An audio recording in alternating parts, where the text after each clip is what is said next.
Ajá, correcto. ¿Y Alejandro?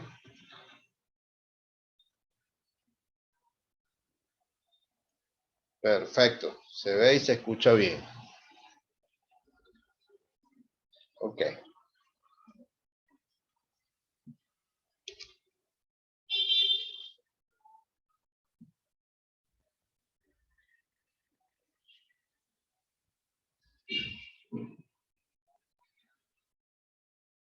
Bueno, sean bienvenidos a este webinar que hemos denominado Inducción a la Tecnología Aeronáutica.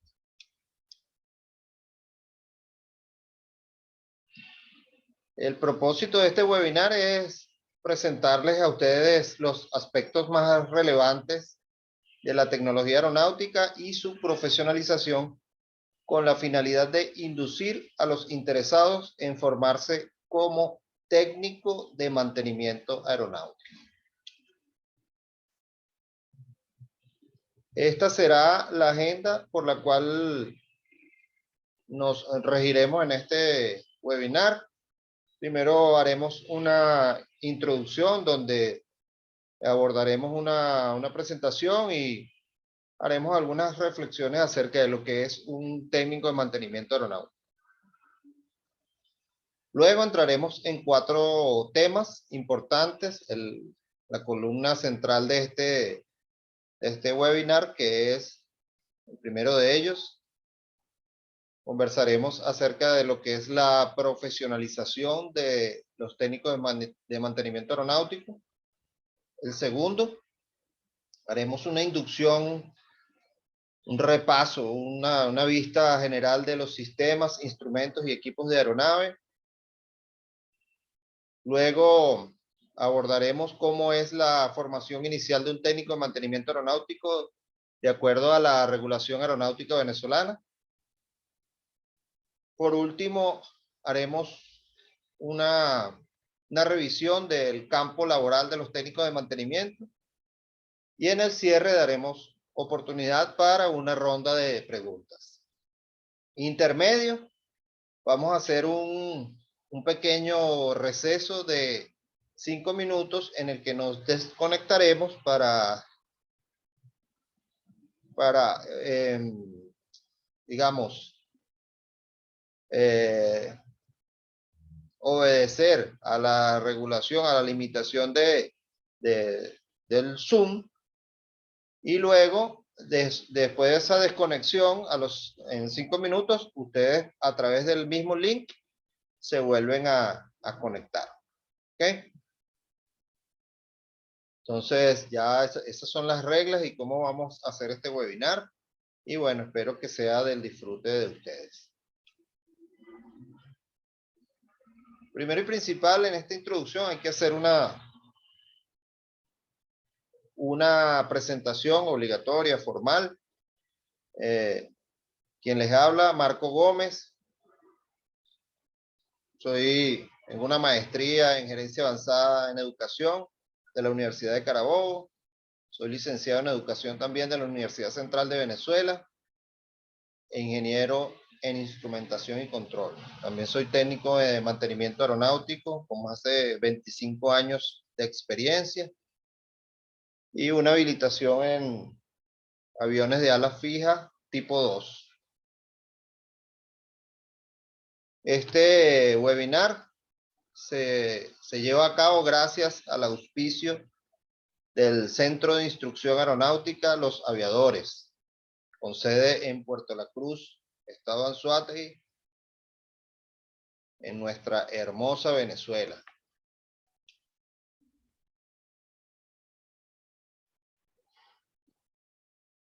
Y antes de comenzar, de entrar de lleno en los temas, es importante hacer una reflexión acerca de qué es un TMA. Seguramente en internet podrán conseguir muchas definiciones de lo que es un técnico de mantenimiento aeronáutico.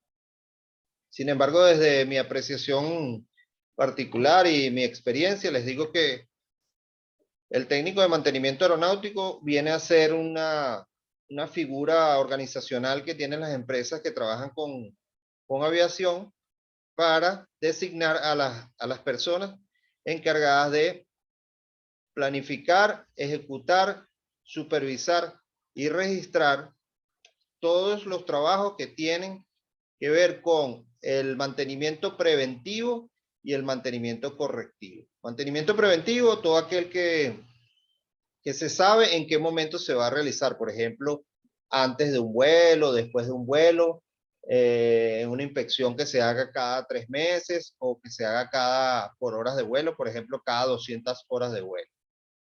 Y el correctivo, todo aquel que esté dirigido a la recuperación o reparación de una falla. Sabiendo que ya que es un técnico de mantenimiento aeronáutico, entonces ya podemos entrar en nuestro primer tema haciendo una pregunta de llamado a la reflexión. ¿Es necesario entonces profesionalizar a las personas que van a dedicarse al maravilloso mundo de las reparaciones y del mantenimiento como técnicos de mantenimiento aeronáutico? Esta es una pregunta que no vamos a responder todavía, sino que vamos a tratar de sentar las bases para poder darle esa respuesta. Y para ello vamos a revisar varios aspectos importantes. Para empezar, vamos a revisar lo que son las atribuciones y responsabilidades de un técnico de mantenimiento aeronáutico. Según las regulaciones aeronáuticas a nivel mundial y sobre todo o específicamente en las regulaciones aeronáuticas venezolanas, mejor conocidas como RAB, y más específicamente en la RAB 43, dice que son atribuciones del técnico de mantenimiento aeronáutico efectuar todos los trabajos de mantenimiento y reparaciones para los cuales está certificado. Desde un cambio de caucho, desde un reemplazo de una batería, desde el mantenimiento a un motor de aeronave, al aire acondicionado, todos los trabajos que se hagan en un avión por el cual él esté certificado,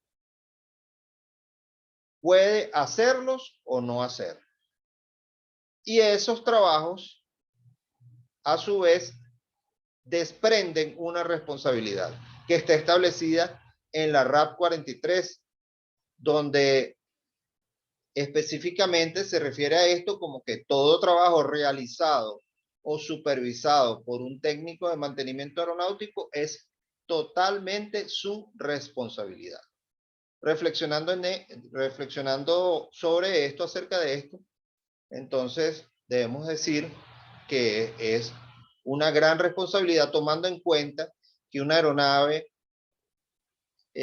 transporta personas, vuela muchas veces sobre poblaciones, y adicional a esto, es una máquina que tiene una importancia desde el punto de vista de transporte bien sea de material o de personas. Entonces, viendo esto, sabemos que ya las leyes están allí y están establecidas, pero adicional a esto debe haber una ética profesional. Y quiero que este término se les quede grabado, porque más adelante vamos a hacer uso del mismo. Entonces, las leyes están, pero ¿qué le proporciona la ética profesional a esa persona que trabaja con aviones? Otro aspecto bien importante de revisar es la gran cantidad de sistemas que tiene una aeronave. Una aeronave es un sistema complejo donde confluyen una serie de subsistemas que son propensos y también son susceptibles a fallar, bien sea por fatiga del material o por desperfectos o inclusive por fallas humanas o meteorológicas. Hay un sinfín de razones por las cuales los equipos que conforman una aeronave pueden fallar. y el técnico de mantenimiento aeronáutico debe profundizar en el funcionamiento, en el funcionamiento de esos equipos, de esos sistemas. Es decir, que el técnico de mantenimiento aeronáutico debe prepararse, debe formarse y debe estudiar constantemente y actualizarse acerca de los sistemas con los cuales él trabaja.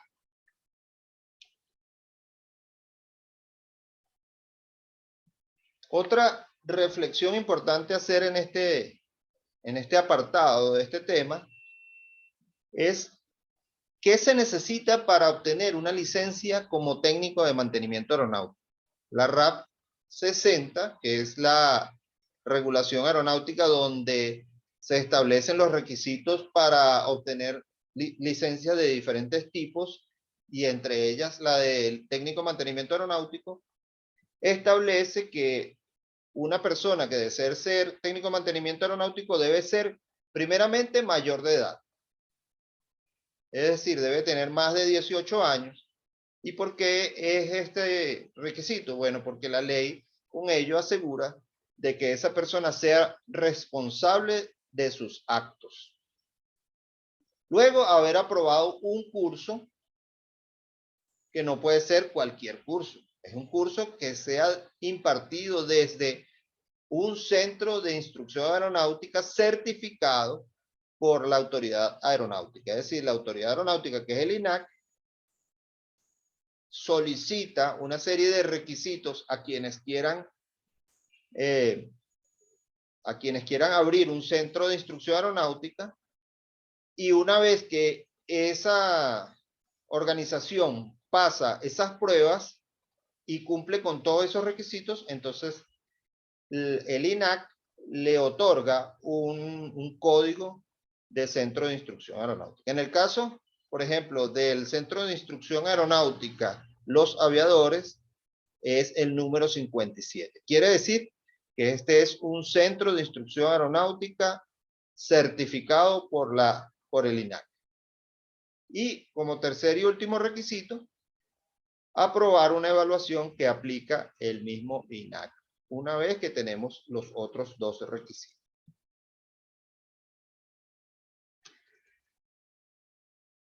Viendo todo esto, entonces volvemos a la pregunta reflexiva que nos llevó a hacer todo este análisis. ¿Es necesario entonces profesionalizar a las personas que van a trabajar reparando y manteniendo las aeronaves? Y la respuesta, obligatoriamente, hay que pasarla por dos términos que mencionamos anteriormente. Uno es la ética profesional y el otro es la formación profesional. ¿Cómo obtenemos ética y formación profesional? Capacitando al aspirante que desee ser técnico de mantenimiento aeronáutico. Y esto forma parte de la profesionalización. Entonces, queda respondida la pregunta. Por supuesto que es necesario profesionalizar al futuro técnico de mantenimiento aeronáutico. Para ello, una buena opción es el Centro de Instrucción Aeronáutica número 57, Los Aviadores. Nuestro siguiente tema que vamos a abordar es el de los sistemas, instrumentos y equipos que conforman una aeronave. Vamos a hacer una revisión de los más importantes en un orden general. Primero, pudiéramos agrupar todos estos sistemas, equipos e instrumentos en 4 grandes conjuntos, que serían la estructura, también conocida como la célula, que no es más que el caparazón de la aeronave, los sistemas mecánicos, donde podemos incluir sistemas hidráulicos y sistemas de alimentación neumática. También tenemos los sistemas motopropulsores, no es más que los motores, y el sistema eléctrico, donde pudiéramos incluir el sistema de alimentación eléctrica o de generación, la aviónica, que no es más que la electrónica del avión, y todos aquellos subsistemas que están diseñados para crear confort en los pasajeros. Vamos a detallar cada uno de estos grandes conjuntos. La estructura. La estructura muchas veces es conocida como fuselaje, aunque no es la terminología más correcta, porque el fuselaje propiamente dicho viene siendo solamente el tabaco de la aeronave, es decir, el cilindro central de la aeronave. Podemos ver estructuras de diferentes tipos. Por ejemplo, esta que tenemos en pantalla de un avión sencillo, un avión pequeño. Podemos ver un fuselaje, como les dije, es el cilindro central de la aeronave, el empenaje que viene a ser la cola del avión, los planos, que también coloquialmente decimos las alas del avión, un receptáculo del motor, de la planta de potencia, y en este caso un tren de aterrizaje sumamente sencillo. Pero así como hay aviones sencillos, también tenemos este otro tipo de aeronaves, un poco más compleja. Aquí podemos ver cómo se subdivide, cuántas partes tiene el fuselaje o la estructura de una aeronave. De toda la estructura de la aeronave, la parte principal es el fuselaje. Y así tenemos fuselaje,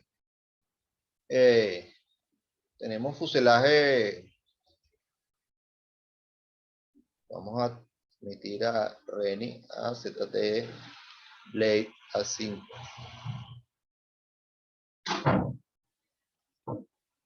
Entonces, tenemos fuselajes especiales o que llaman un poco la atención, como es el caso de este Airbus Beluga, que tiene esta forma especial. Debe su forma a que es un avión de transporte de carga y está especializado en esta área.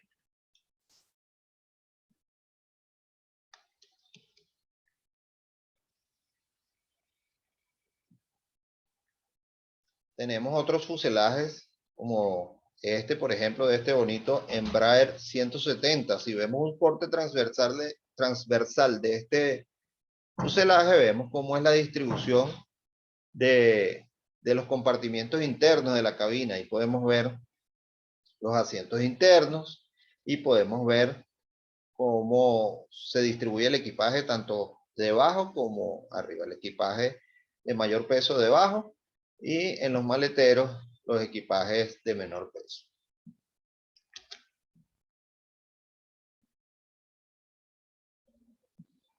Algunos tipos de fuselaje, porque los fuselajes, dependiendo de el uso que se le vaya a dar o el uso para el cual esté diseñado la aeronave, el fuselaje tiene varias formas. Aquí podemos ver algunas de ellas. Fuselaje para un vuelo subsónico, para vuelos supersónicos de alta velocidad, para hidroavión, etcétera, etcétera.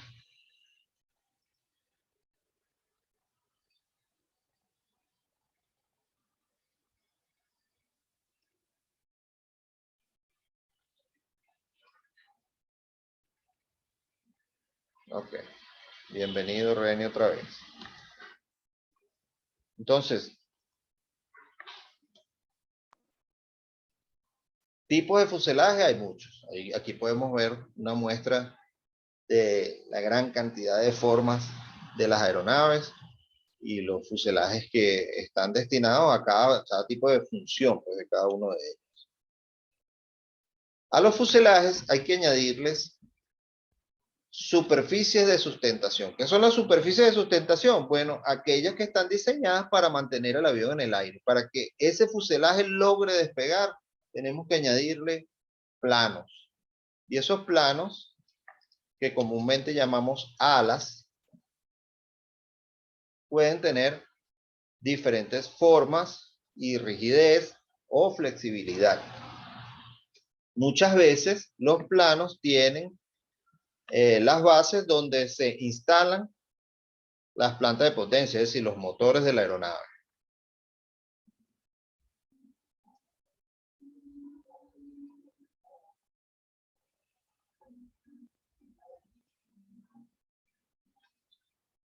¿Ok?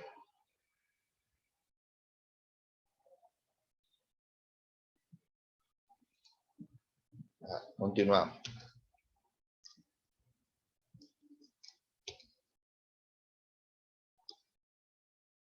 De la distancia que hay entre la punta de un plano hasta la punta del otro plano, se obtiene la envergadura de una aeronave. Es decir, esa línea roja que ustedes ven allí, esa distancia, es la que determina cuál es la envergadura de todas las aeronaves. Distancia entre punta a punta de los planos. Vamos a revisar ahora el conjunto de mecánica de la aeronave. Entre las partes mecánicas más importantes tenemos lo que se denominan las superficies de control, que son superficies móviles destinadas a que el piloto tenga la posibilidad de variar el rumbo con el que vuela el avión. En este caso vemos algunas de las más importantes que casi todos los aviones tienen esta superficie. Por ejemplo, tenemos las llamadas slats, spoilers, flaps, el aileron o como decimos en español, alerones, el rudder y los elevadores. Vamos a detallar algunas de ellas. Por ejemplo, aquí tenemos los alerones. Los alerones tienen la particularidad que son las superficies móviles que están en el borde de fuga del plano, es decir, en la parte de atrás de las alas y en la punta más hacia el exterior, más alejada del tabaco de la aeronave, del fuselaje. Y otra particularidad por la que podemos identificar los alerones es porque ellos se pueden mover juntos, bien sea hacia arriba o hacia abajo, o se pueden mover de forma distinta, es decir, uno hacia arriba y uno hacia abajo. Y ellos sirven a través de este movimiento para obtener el movimiento de alabeo en la aeronave. Los flaps son parecidos a los alerones, pero son los que están en la parte más cercana al fuselaje. Y estos no se mueven de forma distinta, sino que se mueven solo para emparejarse con las alas o pueden bajar para aumentar la superficie de sustentación de las alas. Su función es esa.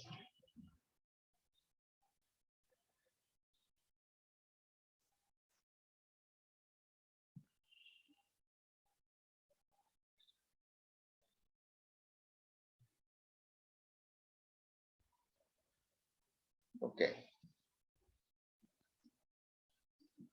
Continuamos. Los spoilers. Los spoilers también son llamados aerofrenos.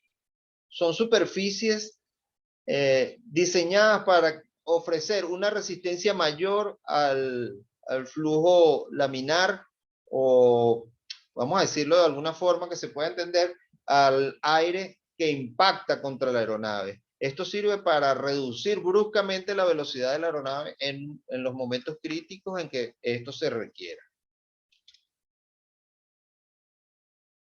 También están los slats. Los slats son superficies hipersustentadoras. ¿Qué quiere decir esto?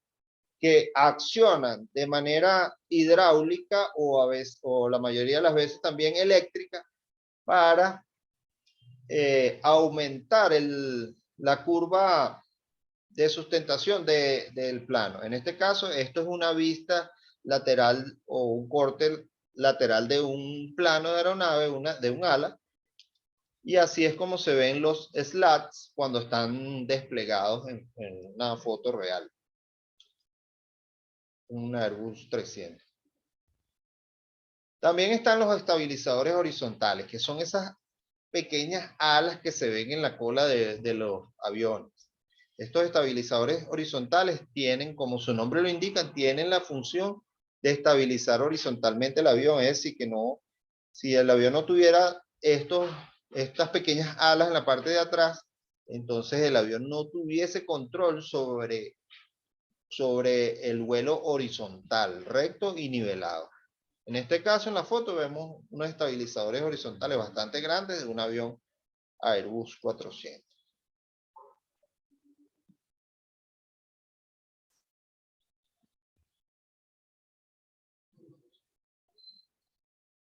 Están también en la cola del avión, está también, además del estabilizador horizontal, está el estabilizador vertical. En este caso, en la foto vemos cómo trasladan un estabilizador vertical de un Airbus A350 y aquí ya lo vemos instalado en su receptáculo original.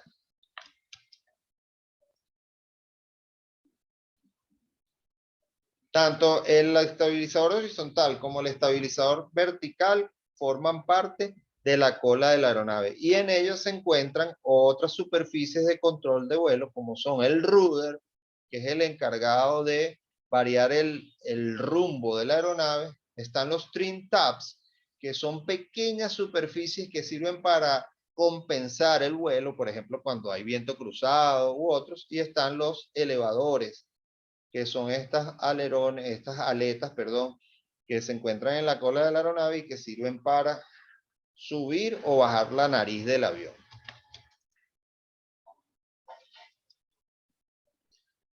De acuerdo a la disposición de estos elementos, de estos dos elementos que hemos mencionado, tanto estabilizador vertical como horizontal, en la cola de la aeronave, entonces tenemos diferentes tipos de cola de avión. Por ejemplo, la estándar, en forma de T, en forma de cruz y así sucesivamente.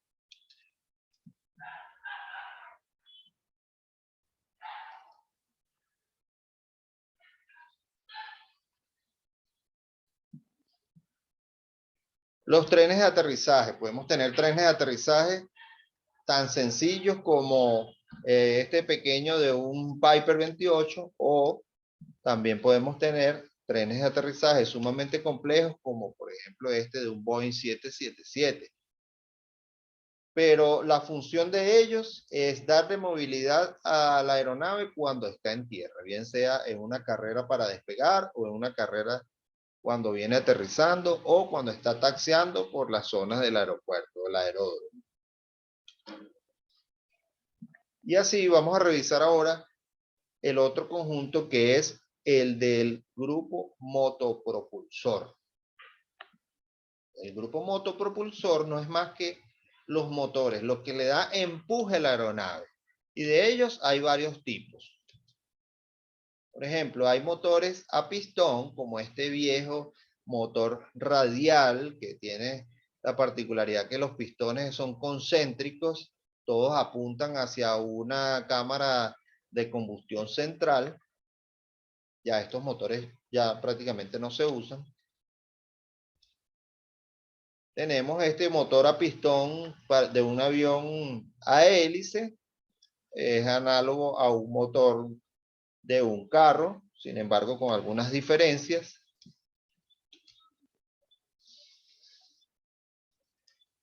Este también es un motor a pistón, un motor marca Rolls-Royce. Rolls-Royce es fabricante de muchos motores de aeronaves de aviación civil.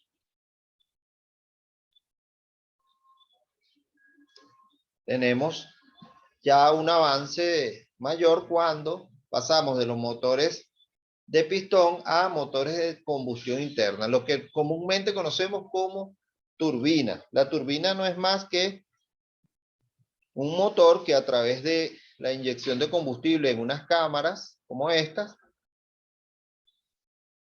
mezcla ese aire con ese combustible con el aire que absorbe por aquí por la etapa de admisión, luego la comprime con estas ruedas con álabes, que son como unas aleticas mínimas que van comprimiendo ese aire, y cuando aquí hace la explosión, el aire sale expelido por la parte de la tobera de escape y al salir por allí le da el impulso a la aeronave. Así se ve en el dibujo demostrativo y este es el aspecto real de una turbina. Tenemos turbinas de varios tipos y bueno, así son cuando ya están montadas en la aeronave. Y el siguiente conjunto, uno de los más importantes porque se interrelaciona prácticamente con los otros subconjuntos, con todos los demás subconjuntos, es el sistema eléctrico de la aeronave. Y algunas de las cosas más importantes que podemos ver del sistema eléctrico es que ha ido evolucionando con el tiempo, ya que antes los aviones prácticamente utilizaban solamente la electricidad para la chispa de encendido de la chispa que encendía el combustible internamente en el motor. Luego hubo avances como este avión de la Segunda Guerra Mundial, este P-51 Mustang, el primer turbohélice. Y luego podemos decir que cada día la aviación se va dirigiendo a realizar aviones cada vez más eléctricos. En la actualidad, los aviones tienen gran cantidad de elementos y subsistemas, motores que requieren mayor alimentación eléctrica porque son de mayor potencia, presentan más comodidades y confort, y esas mayores comodidades y confort exigen de una mayor generación de electricidad.